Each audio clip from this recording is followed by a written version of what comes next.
그러나 내게 책망할 일이 있노라. 자칭 선지자라 하는 여자 이세벨을 네가 용납함이니 그가 내 종들을 가르쳐 꾀어 행음하게 하고 우상의 제물을 먹게 하는도다. 또 내가 그에게 회개할 기회를 주었으되 자기의 음행을 회개하고자 하지 아니하는도다. 볼지어다 내가 그를 침상에 던질 터이요 또 그와 더불어 간음하는 자들도 만일 그의 행위를 회개하지 아니하면 큰 환난 가운데 던지고 또 내가 사망으로 그의 자녀를 죽이리니 모든 교회가 나는 사람의 뜻과 마음을 살피는 자인 줄 알지라. 내가 너희 각 사람의 행위대로 갚아주리라. 아멘. 지난주에는 두아디라 교회에 칭찬을 해주시는 주님의 말씀을 우리가 함께 보았는데요. 두아디라 교회에 칭찬만 주시는 것이 아니라 오늘 말씀에서 보시는 것처럼 책망의 말씀도 함께 주십니다. 왜 그 교회에 책망의 말씀을 주십니까? 20절 말씀에 보니까 그러나 내게 책망할 일이 있노라. 자칭 선지자라 하는 여자 이세벨을 네가 용납함이니 그가 내 종들을 가르쳐 꾀어 행음하게 하고 우상의 제물을 먹게 하는도다 라고 그 이유를 말씀해 주셨습니다. 두아디라라고 하는 교회 안에 자칭 선지자라고 하는 그러한 사람이 있었습니다. 여기 이세벨이라고 나오는데 그녀의 진짜 이름이 이세벨은 아니었고요. 우리 주님께서 그 여자를 부를 때 별명으로 그렇게 지어 부르신 거예요. 왜 그런 별명을 붙이셨냐 하면 그 여인이 다른 성도들을 꾀어서 행음하게도 하고 또 우상을 숭배하게도 하기 때문에 꼭 그 행위가 다른 사람들을 그렇게 죄악에 빠뜨리게 만드는 그 행위가 옛날 이스라엘에 있었던 악한 왕비 이세벨과 닮았다 해서 그 별명을 붙여주신 거예요. 예수님께서는 종종 별명을 붙여주곤 하셨어요. 베드로에게는 반석이다 하는 뜻으로 베드로라고 하는 별명을 주셨어요. 또 야고보와 요한에게는 우레의 아들이다 하는 그런 별명도 붙여주셨죠. 그렇게 별명을 붙여주시는 이유는 뭐겠어요? 네가 가지고 있는 그런 성격적인 특성, 그런 것들을 잘 사용해서 하나님 나라에 도움이 되는, 잘 쓰임받는 그러한 사람이 되어가라 하고 주님께서 축복의 말씀을 해 주신 거죠. 그런데 이 이세벨에 관한 경우에는 달랐습니다. 그렇게 좋은 의미가 아니었어요. 우상 숭배로 다른 사람을 넘어지게 하는 것, 행음하게 하는 것, 하나님을 두려워하지 않고 그런 일들을 행하는 그런 모습, 그 악한 그 모습이 옛날 이세벨 왕비와 닮았다. 그러니까 두아디라 교회 성도들에게 그러한 사람이 너희들 가운데 있다라는 것을 깨닫고서 경각심을 가져라. 거기에 대해서 온당하게 대처를 해라 라고 주시는 말씀인 것이었어요. 어느 교회가 되었든지 만약 이런 사람이 그런 영향력, 악한 영향력을 펼치고 있다고 한다면 참으로 큰일일 것입니다. 당장 어떤 조치를 취해야 되겠죠. 성도들을 더 이상 행음하는데 끌어들이지 못하도록, 우상 숭배의 자리로 끌고 가지 못하도록 막아야겠죠. 단호하게 막아야 될 것입니다. 그러나 말씀해 보니까 두아디라 교회는 그렇게 하지를 못했어요. 아니, 막지 못하는 정도가 아니라 그 교회 안에 있는 어떤 성도들은 오히려 그 여자를 선지자라고 생각하면서 따르고 있었어요. 그녀의 가르침을 그대로 있는 대로 받아들이고 그렇게 살았던 것이에요. 여러분, 기가 막힐 노들 아닙니까? 어떻게 이런 사람이 선지자 행세를 버젓이하면서 교회에 있을 수가 있단 말입니까? 아니, 그리고 또 어떻게 사람들이 그 여인을 선지자라고 따를 수가 있겠어요? 어떻게 교회가 그렇게 할 수가 있겠어요? 이것을 이해하기 위해서 당시에 상인들이 어떻게 장사를 했는지를 한번 생각해 볼 필요가 있어요. 지난번에도 말씀을 드렸지만 알프레도라고 하는 고기 장사를 하는 분이 있다고 해봐요. 자기가 직접 어느 목장에 가서 소를 사가지고 와서 그것을 파는 게 아니었어요. 그 마을에는 상인들이 서로 연합된 그런 모임이 있고 또 그 모임은 신전을 중심으로 움직여 갔어요. 그 마을에 어떤 신을 섬기는 신전에 가가지고 거기서 고기를 먼저 바치고 나면 거기서 바치고 남는 그 고기를 상인들이 사가든지 그 신전에서 팔든지 했다라는 거예요. 신선한 고기, 많은 고기를 얻을 수 있는 곳이 바로 신전이었고, 그냥 가서 살 수 있는 것이 아니라 그 행위에, 우상 숭배와 그 제사의 행위에 동참하는 것이 요구가 되었던 것이었어요. 신전은 단순히 자기들끼리 좋아서 우상 숭배를 하고 끝나는 것이 아니었어요. 제사를 통해서 바쳐진 그 동물의 고기, 그것이 거래되는 장소였다라는 것입니다. 상인들 간의 교류, 꼭 고기만 아니더라도 다른 상인들도 그 신전을 중심으로 그 신이, 그 우상들이 주는 그 복 속에서 자기들의 상행위를 계속해 나가자 하는 그러한 것으로 결속되어 있는 장소였다라는 것이죠. 그러니까 사업의 번영을 위해서는 그 안에 들어가야 되는 거예요. 이럴 때 성도는 어떻게 해야 되느냐? 어떻게 해서 이 세상 속에서 먹으며 장사하며 살아갈 수가 있느냐 하는 것이 늘 고민이 되었던 것이죠.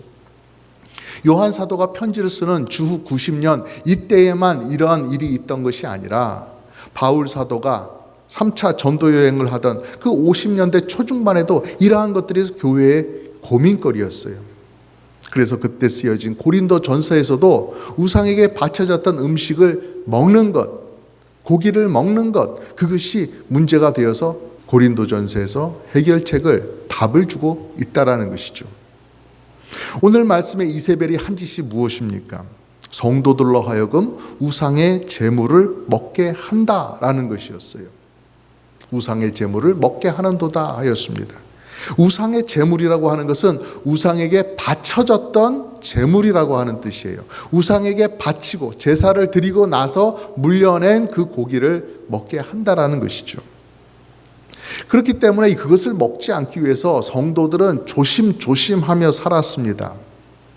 이것이 어디서 난 고기인지 그런 것들을 생각하면서 살았어요. 그런데 이 이세벨이라고 하는 사람은 그런 거 상관없다, 신경 쓰지 않아도 괜찮다, 마음대로 먹어라, 그런 주장을 했던 것이었어요.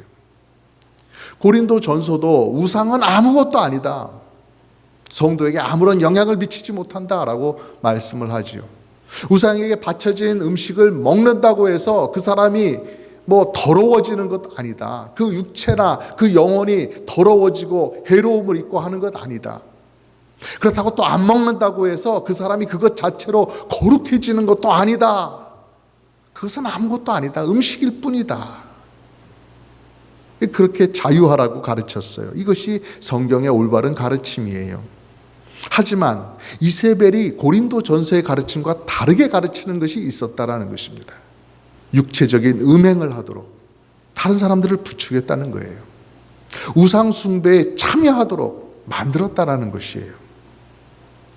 그러니까 우상에게 바친 음식, 그건 아무것도 아니니까 괜찮다, 양심에 꺼리 끼지 말고 먹든지 안 먹든지 마음대로 하라라고 하는 것이 아니라 우상 숭배 의식에 성도들이 참여해도 괜찮다, 그런 것까지도 제한을 다 풀어버린 것이었어요.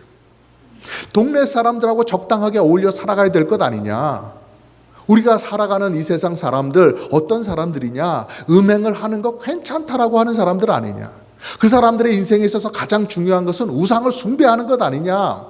그러니까 우리도 그들에게 좀 맞춰서 같이 우상 숭배 의식에도 좀 참여하고 또 음행도 적당히 하고, 그런 죄들이 우리 성도들에게 아무것도 아니지 않느냐, 우리는 구원 받았기 때문에 괜찮지 않느냐, 우리가 그들에게 같이 하고 함께 하면 그들도 우리를 좋아할 것이고 우리도 괜히 오해받고 핍박받는 일 없지 않겠느냐라고 말했던 것이었어요. 정말로 그녀의 말대로라면 성도들은 이제 괜한 고난을 받지 않아도 되는 것이겠죠. 상인들에게서 따돌림을 받아서 괜한 경제적인 어려움을 당하지 않아도 되겠지요. 또 음행의 문제에도 관대하단 말입니다. 그러니까 두아디라 교회 일부 성도들이 그녀를 선지자처럼 여기면서 따랐던 거예요. 참 우리는 어렵게 살고 있는데 길을 내어주었구나. 야, 저 말대로라면 우리가 어려움 당하지 않고 이제는 정말 두 발 뻗고 잘 수 있겠구나, 편하게 신앙생활 할 수 있겠구나, 그렇게 생각하고 따랐던 것이었어요. 하지만 여러분, 이런 이세벨의 주장에는, 이 이세벨 주장의 밑받침에는 성도가 받은 그 은혜로운 구원, 그것을 심각하게 오해하는 면이 있다라는 것입니다. 하나님께서 우리에게 은혜를 주시고 구원을 주실 때 그렇게 하라고 주신 것이 아니지요. 우리가 일단 구원을 받았으니까 아무렇게나 해도 된다. 아무렇게나 살아도 된다. 어떠한 죄든지 지어도 상관없다. 그렇게 우리의 구원을 이해하라고 주신 것이 아니라는 것입니다. 이것은 육적인 내 안락을 얻기 위해서, 내가 이 세상에서 편하게 좀 살아보기 위해서 구원이라고 하는 것을 이용하는 잘못된 태도에 밖에 안 되는 거예요. 주님은 그걸 보고 너희가 잘하는구나, 너희가 현명하게 처세를 하는구나 라고 칭찬하지 않으세요.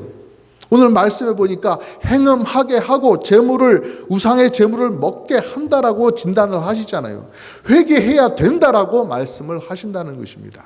그런 것은 주님께서 기뻐하시는 성도의 모습이 아니다라고 말씀하시는 겁니다.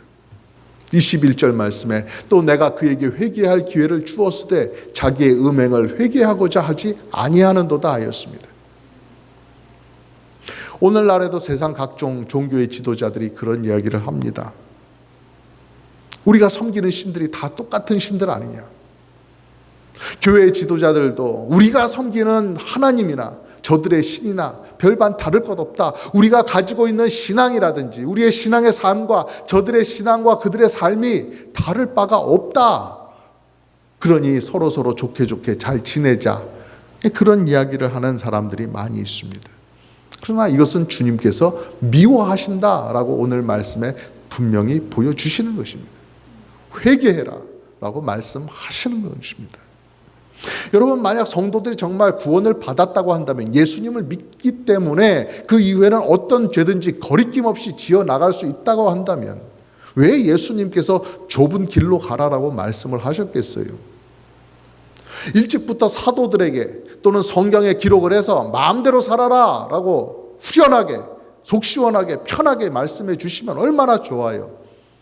순교하는 사람들이 있을 리가 없겠지요. 이 세상 힘들게 살아가는 믿음의 싸움을 싸울 그런 일들도 없겠지요. 그러나 성경은 그렇게 말씀하지 않는다는 거예요. 믿음의 싸움을 싸워라. 순결한 거룩한 성도의 삶을 지켜가라. 계속해서 한결같이 그렇게 말씀하신다는 거예요. 주님과 함께 고난을 받으라라고 말씀을 하세요. 여러분, 세상이 달라져서 점점 육신적인 정욕에 매여서 그쪽을 쫓아가면서 살아가는 그런 분위기가 된다 할지라도 참된 믿음의 성도는 그렇게 살아서는 안 되는 것입니다. 세상 사람들이 좋아하면서 달려가는 그 멸망의 길을 우리 성도들도 꿰춤추면서 좋아라 하면서 갈 수가 없는 거예요. 오직 주님께서 기뻐하시는 길, 칭찬하실 길, 우리의 믿음을 더욱더 굳건히 붙잡고 더욱더 인내하고 더욱더 잘 섬기고 더욱더 주님의 일을 잘 해나가고 더 인내하는 그런 모습, 두아디라 교회가 칭찬받았던 그 모습, 그것으로 우리가 살아야 하는 것이죠. 그리하여 마침내 주님께서 씌워주시는 그 영광의 면류관, 잘했다, 착하다 라고 하는 그 칭찬, 우리 모두가 받게 되길 바라면서 주님의 이름으로 여러분을 축복합니다.